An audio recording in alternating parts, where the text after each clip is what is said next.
बिस्मिल्लाहिर्रहमानिर्रहीम, अस्सलाम वालेकुम। मैं बशर अली और आप देख रहे हैं मोबिलॉग्स 2.0।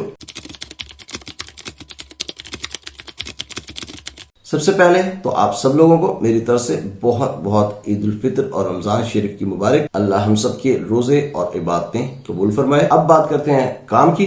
तो अगर आप न्यूजीलैंड जाना चाहते हैं और वहां पर जाकर जॉब करना चाहते हैं, वहां पर काम करके अच्छी अर्निंग करना चाहते हैं, एक अच्छी लाइफ का आगाज करना चाहते हैं और अपने घर वालों को सपोर्ट करना चाहते हैं, लेकिन आपको कोई अच्छी जॉब या परमानेंट जॉब नहीं मिल रही, तो आपको मैं सजेस्ट करूंगा कि आप सीजनल वर्क वीजा के लिए अप्लाई करें। सीजनल जॉब ढूंढें। सीजनल जॉब का मिलना as compare to permanent job निस्बतन आसान है। और जब आप एक दफा न्यूजीलैंड चले जाएंगे सीजनल वर्क वीजा लेकर, तो उसके बेनिफिट्स क्या होंगे वो जरा देख लें। सबसे पहला बेनिफिट आपको ये होगा कि आपके पासपोर्ट के ऊपर एक दफा न्यूजीलैंड का वीजा स्टैंप हो जाएगा, तो सेकंड टाइम आप जब भी वीजा लेने जाएंगे आपको बहुत ज्यादा आसानी हो जाएगी। दूसरी चीज, जब आप एक दफा न्यूजीलैंड वहां पहुंच जाएंगे तो जितनी ड्यूरेशन आप वहां पर रहेंगे आप एक अच्छी इनकम अर्न कर सकते हैं जो आपको इन फ्यूचर हेल्प आउट करेगी। तीसरी चीज, जब आप वहां पर जाकर एक काम करेंगे, चाहे वो शॉर्ट ड्यूरेशन के लिए हो यानी कि सीजनल वर्क हो, लेकिन अगर आप अच्छा काम करते हैं तो वही एम्प्लॉयर आपको हो सकता है परमानेंट जॉब के लिए हायर कर ले। चौथी चीज ये कि अगर आप वहां पर जाते हैं, काम करते हैं, आपका एम्प्लॉयर आपको नहीं भी हायर करता, तो आप वहां पर थोड़ा सा टाइम निकालकर वीकेंड पर या जिस तरह भी जॉब सर्च कर सकते हैं। वहां पर रहते हुए आपको जॉब का मिलना ज्यादा आसान है, या यूं कह लें कि आप वहां पर जब जाकर वहां पर न्यूजीलैंड के अंदर रहते हुए जॉब अप्लाई करेंगे तो आपको जॉब मिलने के चांसेस बढ़ जाते हैं। तो इस तरह से आपको वहां पर रहते हुए जॉब मिल सकती है, इसके ज्यादा चांसेस हैं। तो ये आपको इतने सारे इसके फायदे होंगे। और इसका एक और बड़ा फायदा ये होगा, अगर खुदा ना खास्ता आपको वहां पर जॉब नहीं मिलती, वहां आपका जो एम्प्लॉयर है वो भी आपको नहीं हायर करता और आपको लीगली वहां से वापस आना पड़ता है, तो वहां पर इलीगल ना हो, वहां से फौरी तौर पर वापस आ जाए। तो नेक्स्ट टाइम आप जब न्यूजीलैंड के लिए दोबारा अप्लाई करेंगे, चाहे वो सीजनल वर्क ही हो, वो भी आपको आसानी से मिल जाएगा। ऑस्ट्रेलिया के लिए अप्लाई करते हैं वो भी आपको, उसके भी चांसेस बढ़ जाते हैं। किसी और कंट्री के लिए सीजनल वर्क वीजा अप्लाई करें, चाहे दूसरा अप्लाई करें, उसके भी चांसेस बढ़ जाते हैं। तो सीजनल वर्क वीजा की रिक्वायरमेंट्स क्या है, इसकी फीस कितनी है और ये कितनी ड्यूरेशन में आपको मिल जाता है, इसकी बेसिक्स बाकी क्या है, वो क्विकली मैं आपको जाके दिखाता हूं ऑन स्क्रीन। लेकिन स्क्रीन पर जाने से पहले मैं आपसे रिक्वेस्ट करूंगा कि अगर आपने अभी तक मेरे चैनल को सब्सक्राइब नहीं किया तो मेरे चैनल को जरूर सब्सक्राइब कर लीजिएगा। जज़ाकल्लाह खैर। इस टाइम आपको स्क्रीन पर जो वेबसाइट नजर आ रही है वो न्यूजीलैंड गवर्नमेंट की ऑफिशियल वेबसाइट है और सामने जो वीजा टाइप आपको नजर आ रही है वो है recognised seasonal employer limited visa, जिसको यूजुअली RSE वीजा के नाम से जाना जाता है। तो इसकी जो लेंथ ऑफ स्टे है वो यहां पर क्लियरली मेंशन नहीं की गई, लेकिन यूजुअली जो सीजनल वर्क वीजा की लेंथ होती है वो 3 मंथ्स टू 9 मंथ होती है मोस्ट ऑफ द कंट्रीज की। तो एक साल से हर सूरत कम होता है, मैक्सिमम होगा तो 11 मंथ तक हो सकता है, लेकिन ये लाजमी नहीं है कि इतना हो। वो आपको एम्प्लॉयर आपका कंफर्म करेगा कि उसको कितनी देर के लिए चाहिए। 2 महीने के लिए आपको काम देता है, वो 4 महीने के लिए देता है, 3 महीने के लिए देता है, या 6 महीने के लिए काम देता है या उससे ज्यादा। तो ये यूजुअल इसका लेंथ ऑफ स्टे होती है। और एज रेंज जो है वो 18 ईयर्स आपको एटलीस्ट होना जरूरी है, उससे ऊपर की कोई एज रेंज नहीं है।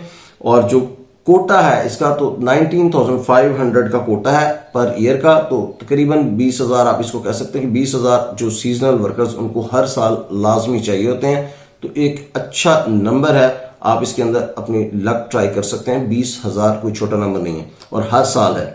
और कॉस्ट इसकी सिर्फ 325 न्यूजीलैंड डॉलर है, जो कि पाकिस्तानी रुपीस में कितनी बनती है वो भी आपको मैं आगे चल के दिखाता हूं।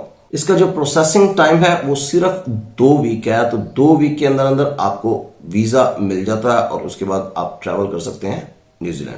अच्छा, यहां पर एक आपको क्लिकेबल लिंक नजर आ रहा होगा रिकॉग्नाइज्ड सीजनल एम्प्लॉयर्स लिस्ट के नाम से। तो इसके ऊपर आप अगर क्लिक करेंगे तो यहां पर एक ओवरले विंडो ओपन हो जाएगी और उसी पेज के ऊपर एक सेपरेट विंडो ओपन हो गई है। और इसके अंदर अगर आप आए तो यहां पर आके आप यहां से सर्च बॉक्स में जाकर सर्च भी कर सकते हैं एम्प्लॉयर को, उसकी फील्ड के हिसाब से या किसी और हिसाब से। अदरवाइज नीचे अगर आए तो यहाँ पर रिकॉग्नाइज्ड सीजनल एम्प्लॉयर्स की एक लिस्ट दी हुई है और मैप के ऊपर भी नंबर शो हो रहे हैं। ये नंबर जो शो हो रहे हैं ये डिफरेंट एरियाज में इतने एम्प्लॉयर्स हैं। अगर आप एरिया अपनी मर्जी का चूज करके वहां जाकर रहना चाहते हैं, उस स्पेसिफिक एरिया में जाकर रहना चाहते हैं, तो उस एरिया के एम्प्लॉयर्स को आप टारगेट करें और उन्हीं की वेबसाइट्स पर जाएं, वहीं पर जाकर जॉब अप्लाई करें। और अगर आपको इस चीज से कोई कंसर्न नहीं है कि एरिया कौन सा है, तो फिर इस लिस्ट के ऊपर क्लिक कर दें। लिस्ट के टैब के ऊपर जैसे ही आप क्लिक करेंगे तो यहां पर मैप खत्म हो जाएगा और आपके पास एक एम्प्लॉयर्स की लिस्ट आ गई है। अब आप हर एम्प्लॉयर को आप चेक करते जाएं, मैप के ऊपर भी चेक कर सकते हैं, उसका फिजिकल एड्रेस भी है, इसका कंपनी नेम कॉपी करें, गूगल में जाकर सर्च करें, इसकी वेबसाइट ढूंढें और वहां पर जाकर जॉब सर्च करें, कैरियर के पेज पे जाएं, जो भी जॉब आपको मिलती है उसके ऊपर अप्लाई कर दें। तो ये तो तरीका है कैसे आप टारगेट कर सकते हैं एम्प्लॉयर्स को। और यही जो रिकॉग्नाइज्ड एम्प्लॉयर्स हैं, इन्हीं एम्प्लॉयर्स को ही परमिशन है, यही एलिजिबल एम्प्लॉयर्स हैं आपको हायर करने के लिए। किसी थर्ड एम्प्लॉयर को या किसी थर्ड पर्सन को टारगेट करने की आपको जरूरत नहीं है। अच्छा, यहाँ पर जो नोटेबल थिंग्स हैं उसके अंदर इंपॉर्टेंट चीज ये है कि आप इस वीजा पर रहते हुए किसी और वीजा पर नहीं जा सकते। जैसा कि अगर आप विजिट वीजा पर चाहें तो आप स्टेटस चेंज कर सकते हैं, visit visa to work permit आ सकते हैं। इसके ऊपर मैंने एक डिटेल्ड वीडियो भी बनाई हुई है जिसका कार्ड इस टाइम आपको यहाँ दिखाई दे रहा है। ये वीडियो अगर आप चेक करना चाहें तो वो जाकर चेक कर लीजिएगा। इस वीजे पर जब आप जाते हैं, यानी कि सीजनल वीजा के ऊपर आप जब होते हैं, तो फिर आप दूसरा वीजा कोई अप्लाई नहीं कर सकते। इसलिए आपको जब भी जॉब ढूंढनी है, जॉब ढूंढ के अपने एम्प्लॉयर से बात करके आप अपने कंट्री वापस आ जाएं। तो यहां से आकर फिर आप रीअप्लाई करें दूसरे वर्क परमिट के लिए, परमानेंट जॉब के लिए। दूसरी चीज जो है वो ये है कि जैसे ही आपका वीजा एक्सपायर होगा तो आपका वीजा एक्सपायर होने से पहले पहले आपको न्यूजीलैंड को छोड़ना पड़ेगा। तीसरी चीज ये है कि सीजनल वीजा जो होता है वो शॉर्ट टर्म होता है, 2 से 4 मंथ, 6 मंथ। तो इसके ऊपर आप अपनी फैमिली को साथ नहीं लेकर जा सकते। यहां आप अपना कंट्री एंटर करेंगे और डिस्प्ले के ऊपर क्लिक कर देंगे। अब बाकी जो इन्फॉर्मेशन आएगी सामने आपके कंट्री के हिसाब से आएगी। पाकिस्तान मैंने एंटर किया, आप अगर किसी और कंट्री से हैं तो आप वो कंट्री एंटर कर सकते हैं। यहां पर मैं आपको क्विकली बताऊंगा कि यहां पर आपको क्या क्या चीजें चाहिए। तो सबसे पहले जो आपने आइडेंटिटी प्रूव करनी है अपने आईडी कार्ड से या अपने पासपोर्ट से। अच्छा, यहां पर जो है ये है कि कंट्री ऑफ सिटीजनशिप, तो इसमें यूजुअली जो करीब के कंट्रीज हैं वहीं से बंदा हायर किया जाता है, लेकिन इन एक्सेप्शनल केसेस एम्प्लॉयर्स जो हैं वो आउट ऑफ पैसिफिक नेशंस से भी बंदा हायर कर लेते हैं। इसलिए आपको अपनी लक जरूर ट्राई करनी चाहिए। ये लाजमी नहीं है कि आपको नहीं हायर किया जाएगा, कोशिश करें। आपकी अगर लक अच्छी हुई तो आप इंशाल्लाह जरूर आपको हायर कर लिया जाएगा। उसके बाद ये है जी हेल्थ। तो हेल्थ का आपने प्रूफ देना है। तो यहां पर उन्होंने मेंशन किया हुआ कि या तो आपको एक चेस्ट एक्सरे कराना पड़ेगा या फिर आपको HIV का टेस्ट करवाना पड़ेगा। दूसरी चीज है करेक्टर सर्टिफिकेट। तो ये पुलिस क्लियरेंस सर्टिफिकेट होता है और जनरल इंटेंशन शो करनी है आपने जिस काम के लिए आप जाना चाह रहे हैं, और मेडिकल इंश्योरेंस लेनी पड़ेगी आपको, और न्यूजीलैंड जॉब ऑफर, यानी कि आपका जो एम्प्लॉयर होगा वो आपको एक जॉब ऑफर देगा। ये सारी चीजें आपको चाहिए अप्लाई करने के लिए। Process and cost. प्रोसेस आपको मैं बता चुका हूं कि 2 वीक के अंदर अंदर वीजा लग जाता है, और कॉस्ट जो है वो पाकिस्तानी रुपीज में 41,300 इसकी कॉस्ट है, और 5580 जो है वो एप्लीकेशन जो हैंडलिंग की कॉस्ट है वीजा एप्लीकेशन सेंटर की। तो ये कुल मिलाकर 50,000 भी नहीं बनते, तो लेस देन 50,000 आपके हैं ये पैसे, और इसमें आप अप्लाई करके आप वीजा ले लेते हैं न्यूजीलैंड का सीजनल।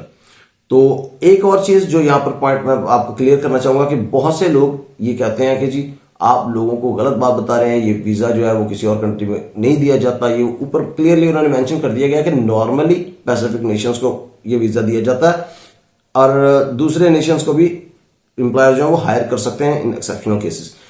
दूसरी चीज ये कि अगर ये वीजा पाकिस्तान के लोगों को या थर्ड वर्ल्ड कंट्रीज के लोगों को नहीं दिया जाता तो फिर यहां पर ये पाकिस्तानी रुपीज में इसकी कॉस्ट ना बताई जाती। यहां पर क्लियरली मेंशन कर दिया जाता कि पाकिस्तान के लोगों के लिए ये वीजा अलाउ नहीं है।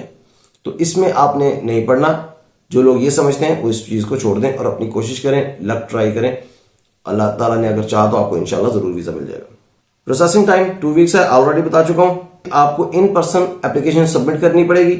नीचे यहां पर बता दिया गया एड्रेस वगैरह सारा वीजा एप्लीकेशन सेंटर का। ऊपर VFS ग्लोबल की वेबसाइट भी है, इसके ऊपर जाकर भी आप बाकी सारी इंफॉर्मेशन ले सकते हैं।